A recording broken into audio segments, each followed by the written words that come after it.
இன்னைக்கு 1000 கொடுத்தார்கள், 2000 கொடுத்தார்கள். அடுத்த தேர்தல் வருகிற போது பாராளுமன்ற தேர்தலில் 2029 3000 என்று சொல்வார்கள். இப்ப 1000 ரூபாய் கொடுக்க 950 கோடி செலவாகிறது.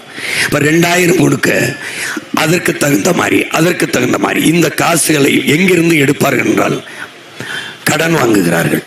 10,50,000 கோடி கடன், 10,50,000 கோடி, 1,00,000 கோடி வட்டி கட்டுகிறோம். நாட்டின் பட்ஜெட்டே 3,00,000 கோடி தான். படித்த பிள்ளைகள் நிறைந்திருக்கிறீர்கள், எங்கே கொண்டு போய் நிறுத்துவார்கள்?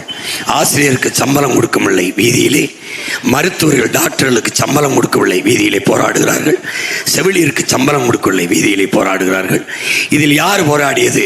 1000ஐ 2000 கொடுங்கள், பஸ்ஸை இலவசமாக ஓசியாக ஓட்டுங்கள். யார் போராடியது? யார் போராடியது? படிக்க போற என் தங்கச்சி புதுமை பெண் 1000 கொடுங்கள், வீதியில் நின்றாளா? படிக்க போற என் தம்பி தமிழ் மகன் 1000 கொடுங்கள் என்று வீதியில் நின்றாளா? இல்லை. வாக்கை குறிவிக்கிறார்கள். பெண்களின் வாக்கை தன் பக்கம் திருப்பு, இளைஞர்களின் வாக்கம் தன் பக்கம் திருப்பு, இளம் பெண்களின் வாக்கை தன் பக்கம் திருப்பு. அப்போ முன்கூட்டியே வாக்குக்கு காசு கொடு.